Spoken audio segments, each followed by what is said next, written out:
Nagalit ang ilang pumila sa bigayan ng ayuda para sa delivery riders sa Quezon City. Naputol kasi ang pamamahagi ng cash assistance sa mga hindi nakaklaim kahapon. Para sa update, magbabalita si Mobile Journal Ivan Tarinque. Ivan, kumusta ang pila dyan?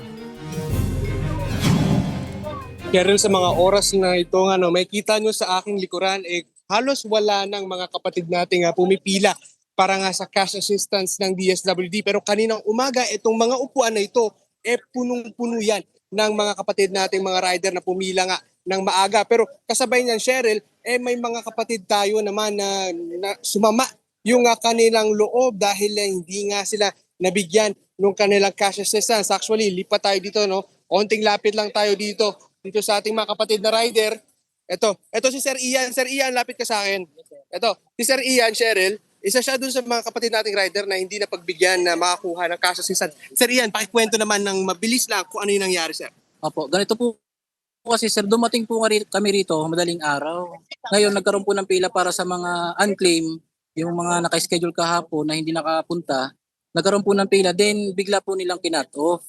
Ngayon po, umasa po sana kami na matulungan po kami ni Secretary Gatchalian na sana po na mapagpatuloy po yung unclaim po na yon.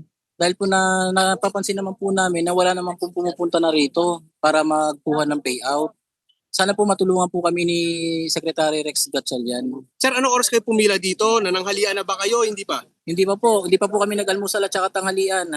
Yung iba madaling araw, alas 3 pa lang nandito na. Yung iba alas 4, gano'n. Kaya sana po matulungan po ninyo kami. Sir, paano na-discard nyo ngayon? Babiyahe pa ba kayo o mag-hintay kayo? Hindi na po, mag-aantay na lang po kami ng siguro nang mayroong tumulong sa amin na sa concern namin. Kasi kung bibiyahe pa kami, alanganin na po. Tanghali na po kasi. Sir, last na lang, ano yung panawagan natin? Sana Secretary Rex Gatchalian, sana matulungan nyo kami. Kami mga rider rito na hindi na po kami nakabiyahe dahil umasa po kami na makakuha po kami ng assistance. Tapos bigla pong na-cut off. Sana po matulungan nyo po kami. Sir, maraming salamat. No?